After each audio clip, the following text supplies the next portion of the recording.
दोस्तों, आज मैं बात करने जा रहा हूँ सुप्रीम कोर्ट की 2 मेंबर बेंच की वक्फ के बारे में, वक्फ अमेंडमेंट एक्ट 2025 के इंटरिम वर्डिक्ट के बारे में। ये बहुत ही इम्पोर्टेंट वर्डिक्ट है और इसके बारे में हम तफसील से बात करेंगे। लेकिन इससे पहले कि मैं आगे बढ़ूँ, मैं आपसे रिक्वेस्ट करूंगा कि आप मेरे चैनल को ज़रूर सब्सक्राइब करें।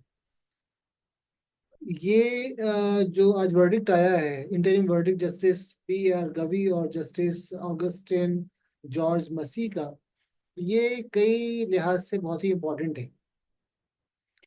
पहला तो ये है कि इसने जो सुप्रीम कोर्ट, जो गवर्नमेंट का जो वक्फ अमेंडमेंट एक्ट 2025, उसमें जो एक क्लॉज था कि जो अगर आप 5 साल तक मुसलमान हैं तभी आप कोई चीज़ अपनी वक्फ कर सकते हैं, तो उसको जो है सुप्रीम कोर्ट ने कहा है कि वो उसको अभी ख़त्म कर दिया है, उस पर स्टे कर दिया है। दूसरा जो था वो ये कि सुप्रीम कोर्ट ने एक दूसरा जो गवर्नमेंट का जो अमेंडमेंट एक्ट में जो उसका एक प्रोविजन था कि कलेक्टर को बहुत ज़्यादा इख्तियारात दे दिए गए थे और उसे किसी भी जायदाद के बारे में ये डिसाइड करने का हक था कि वो इन वक्फ है या नहीं है, और उसको डीलिस्ट करने का भी उसको उसके पास सब था। तो इसके ऊपर भी गवर्नमेंट ने, सुप्रीम कोर्ट ने कहा है कि वो इसके ऊपर अभी इसको अभियान में रखेंगे, इसके ऊपर इम्प्लीमेंट नहीं होगा। तीसरा ये है कि सुप्रीम कोर्ट ने कहा है कि जो अ,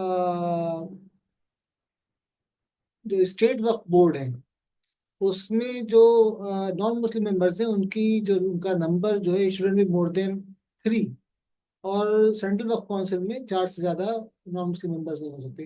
होना तो ये चाहिए था कि इसमें ये जरूरी नहीं होता है कि कोई भी मेंबर उसमें नॉन मुस्लिम होता है, क्योंकि वो जो वक्फ जो है वो पूरी एक कंप्लीटली रिलीजियस बॉडी है, रिलीजियस ऑर्गेनाइजेशन है। और उसमें चूंकि हमारे यहाँ हर कम्युनिटी को अपने यहाँ रिलीजन पर अमल करने का और उसको अपने इंस्टीट्यूशन चलाने का हक है, तो मुसलमानों को भी ये बिल्कुल अनफिटेड राइट होना चाहिए था। लेकिन खैर, ये सुप्रीम कोर्ट ने ये किया तो लिमिट किया। पहले तो ये था कि अनलिमिटेड होता जा रहा था कि एनी नंबर ऑफ, सिर्फ एक लिमिटेड नंबर के मुस्लिम्स का ही प्रोविजन था, उसके अलावा सारे मेंबर्स जो है वो नॉन मुस्लिम हो सकते थे। तो ये बहुत ही इम्पोर्टेंट जो है ये वर्डिक्ट है और मैं इसका वेलकम करता हूँ कि एक तो सबसे अहम बात यह है कि अगर जो सुप्रीम कोर्ट जो है वो कलेक्टर के, डिस्ट्रिक्ट मजिस्ट्रेट के, अगर उसके उस पर जो वक्फ एक्ट, वक्फ अमेंडमेंट 2025 ने उसको जो बिल्कुल कंप्लीट राइट्स दिए थे, वो किसी को भी वो कर सकता था।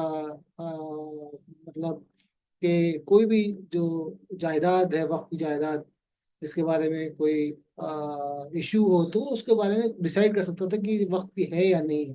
तो सुप्रीम कोर्ट ने इसके बारे में बिल्कुल साफ साफ कहा कि ये जो है बहुत ही कंटेंशियस इशू है, और इसको जो है, इसको कहा कि ये लीगली जो है वो वायबल नहीं। तो सुप्रीम कोर्ट ने क्या किया, supreme court has state the provision allowing the government to derecognize a waqf land during the pendency of decision by the government officer on the dispute of encroachment।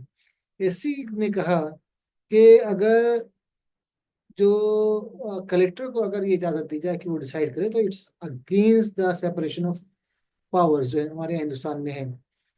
फिर दूसरा उसने जो अहम बात दी गई इसके बारे में कि जो इसके बारे में डिसाइड करेगा वो करेगा वक्फ ट्रिब्यूनल, या जो हाई कोर्ट जो है वो कोर्ट जो है उसके बारे में डिसाइड करेगा, इसको इख्तियार नहीं हो।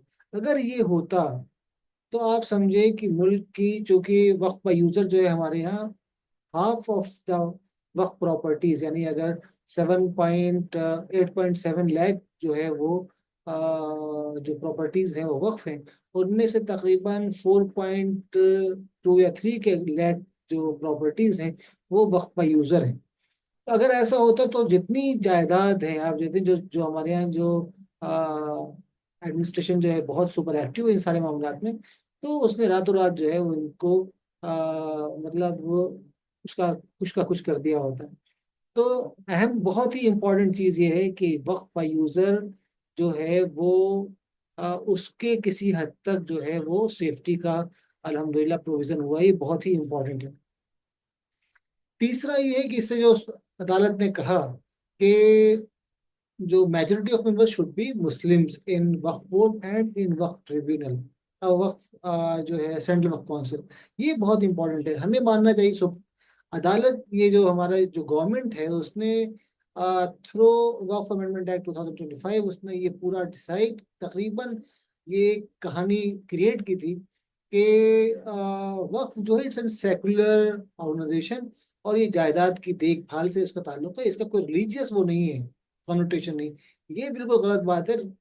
वक्फ जो है वो इसलिए होता है कि मुसलमान वक्फ इसलिए करता है कि वो अपनी आफ्टर लाइफ या सवाब कमाना चाहता है या पुण्य कमाना चाहता है, और अपनी आफ्टर लाइफ सेव करना चाहता है। पूरा जो है वो इसके बारे में जो भी डिस्कशन होता है वो लीगल से ज्यादा रिलीजियस होता है। आप जो देखें इमाम अबू मोहम्मद, इमाम यूसुफ और दूसरे अमीर क्या नाम है, जितने भी स्कॉलर्स के जो जो बहस हुई है, वो सारी हमारे यहाँ जूरिस्प्रूडेंशियल या फिqही बहसें हैं, और वो कोई सेकुलर बहस नहीं है उसमें।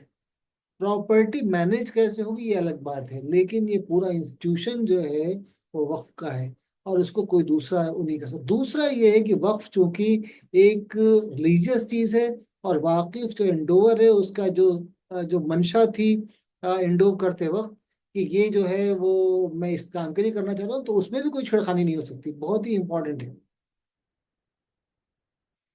एक अहम बात जो की है वो ये कि जो वक्फ बोर्ड बोर्ड का अभी जो इंटरिम ऑर्डर आया है कोर्ट का, उसने उसमें ये कहा है कि जो वक्फ बोर्ड का सीईओ है वो नॉन मुस्लिम हो सकता है। आइडियली तो ऐसा होना चाहिए कि मुसलमान ही हो मैनेज करने के लिए, लेकिन क्योंकि वही जो है जो मुस्लिम्स हैं वही they know the ins and outs of religious requirements and religious obligations of those institution. तो एक नॉन मुस्लिम अगर आप बताएंगे तो वो उसकी जो मसाले आमा या कॉमन गुड है उसके बारे में उसको उतना क्लियर वो नहीं होगा, उसका उसका आइडिया जितना एक मुस्लिम को हो सकता है। होना तो ये चाहिए था कि वो अब वो भी मुसलमान, इसका भी वो रहता है कि मुसलमान। लेकिन रजिस्ट्रेशन के मामले में सुप्रीम कोर्ट ने कहा है कि वो इंटरफेयर नहीं करेगा, रजिस्ट्रेशन जो है वो जैसा है चलता रहेगा। Thank you.